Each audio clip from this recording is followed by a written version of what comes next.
How you doing out there, folks? This is for all of you sales and business people. My goodness, there's just an area where I constantly see people screwing up. And it creates longer sales cycles, wasted time, a lot of effort, tons and tons of work that only result in mediocre bullshit results. I mean, who the hell wants to work that hard for mediocrity, right? I do apologize for Freya. Anyway, for those of you who don't know me, I'm Arturo Del Rio, founder of Dream Build Live, of course, partner in Ecotech, partner as well in flightplan.us. And all we do is help people grow the living hell out of their existing businesses, especially when they're struggling. And of course, help people just launch and bring new ideas, new businesses, and just change their lives, by having that mechanism, having some help, and we're that army behind you. But anyway, let's get to the point of this video. Freya, I know you want to participate. Come on, honey.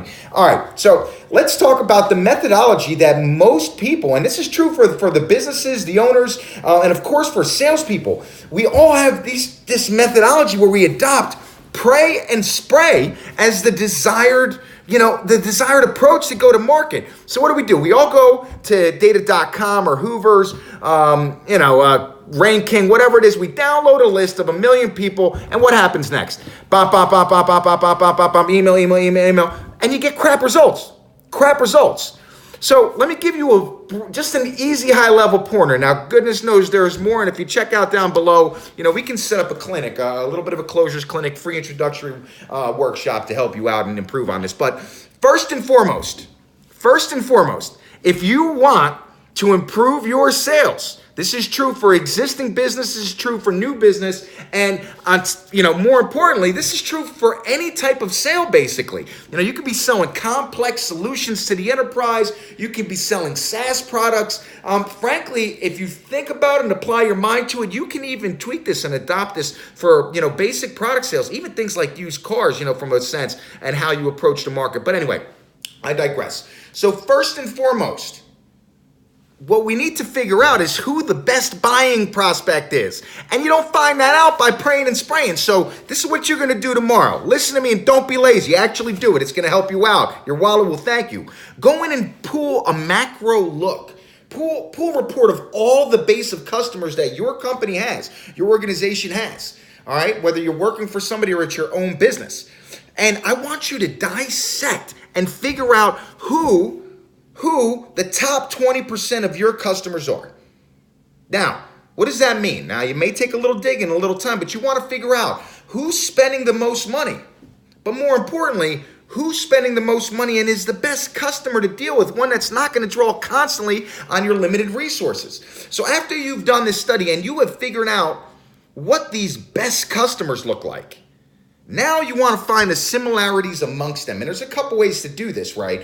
You want to understand where they're located, how many employees they have, what it is they do, and I mean specifically how they make money. As an example, think about a money manager and people who invest. They don't all make money the same way, guys. Some of them are investing in real estate. Some of them are putting money into small businesses. So you got to figure out what that model is so you get a precise understanding of what that winning target profile looks like. And I'm going to take this a little bit further. Once you have figured that out, for instance, and I'll give you an example here. So in selling security solutions, and I'm talking about from a kind of consulting perspective, right? Enterprise assessments for security, things like that, penetration testing, all that stuff.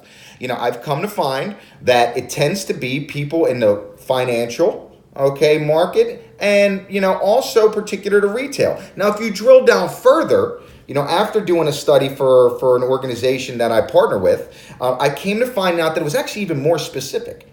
It happened to be banks with under 500 employees. We came to determine that they had to have under $200 million in revenue. For whatever reason, between, I think it was $150 and $200 million. We also took the opportunity and we figured out what the demographics of the area with which these branches were located. It seemed that there were similarities in that. Average household income in the area, the type of customer they had. Now, what do you do now that you figured out who that target profile is? It's simple. Go pull a list of just that. Why would you spend your time focusing on anything or anywhere else, any other prospect, but the ones that you have data that shows are the best producers, are the ones that are most likely to buy? Why would you spend any time anywhere else? Let me explain something to you. This is true for business, period, but from a sales perspective, perhaps even more important. Any time you're spending on things that don't produce revenue, actually I take it back, this is equally as important for both of you. Anytime you're spending time focusing on things that don't produce revenue, it's a waste. It's a waste. If it's an enemy of efficiency, therefore it's an enemy of your wallet.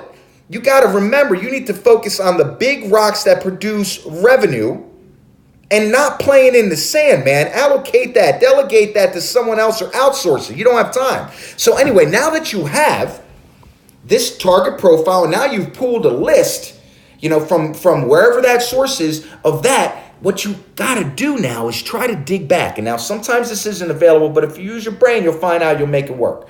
You're going to find out what type of specific messaging is going to resonate with this group of people.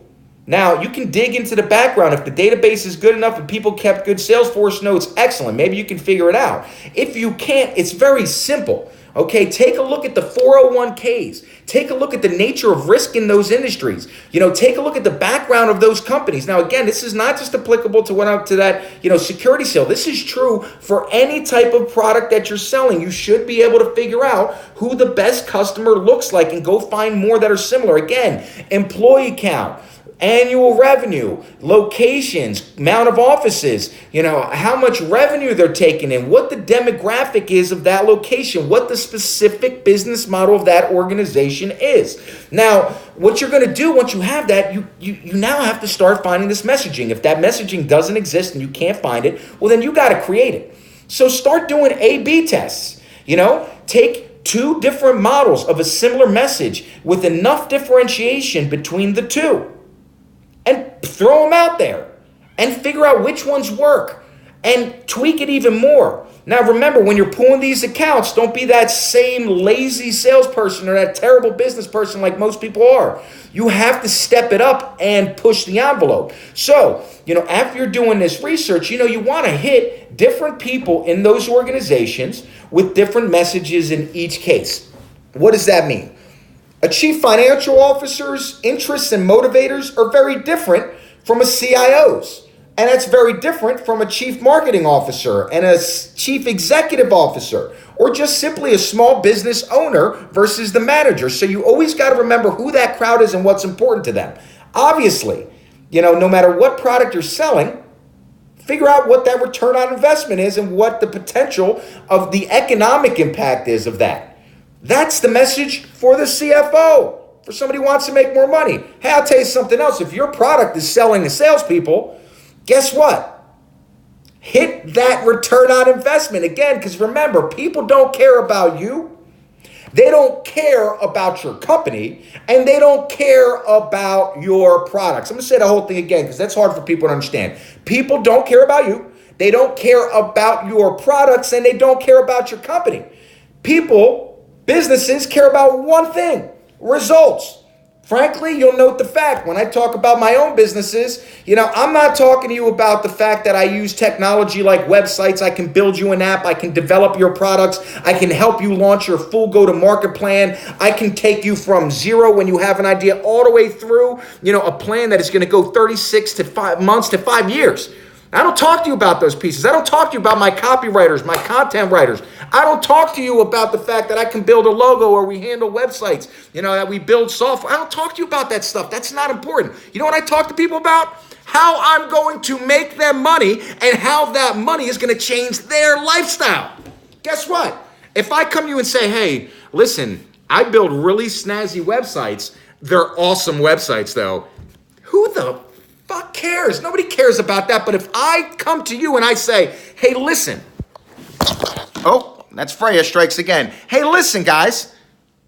If I could show you how I have made people increase their revenue over the course of 12 months, increase their growth by 12, 20, 30%, you probably want to talk to me. So Think about that too. One thing is finding the right prospect, but one thing is understanding the nature of the message you have to hit people with. So take this down. First off, go do that macro look and see who those best profiles are, who those best buyers are. Figure out what they look like. Get the employee count. Get the revenue. Understand what their go-to-market is. Understand who their customer is. Understand how they make money. Understand the demographics of the area. Now, you have to adopt this and tweak this a little bit. And again, you go to the bottom here, there's that free flight plan consultation you guys can check out. I'm going to jump on with you, myself, or one of my monsters, and we're going to have an hour conversation with you and get you rolling. So, fret not if you have some questions, set that call up, we'll get you rocking. But once you have that, now go pick similar people, go find a similar list.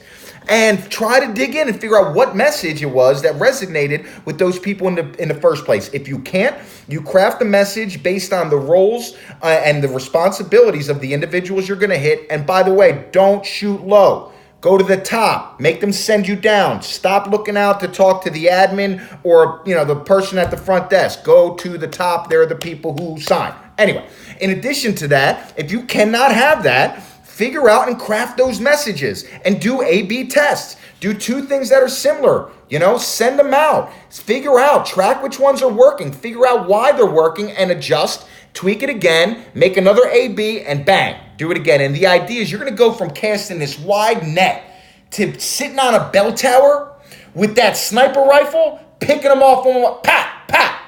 That's the mentality. So let's not work too hard. Let's work really hard at working smart. Anyway, so listen, when you're ready, you're going to check us out. Obviously, you can see me at Instagram at I am Dream Build Live. You can check us out, of course, on Facebook, imdbl.com, ecotech.net, and, of course, flightplan.us. And down below, don't forget, claim your free consultation today. You want to be a monster? You want us behind you? You want to learn a little bit? You want to be a closer? Hit us up. All right, you have a great day. Dream, Build, Live.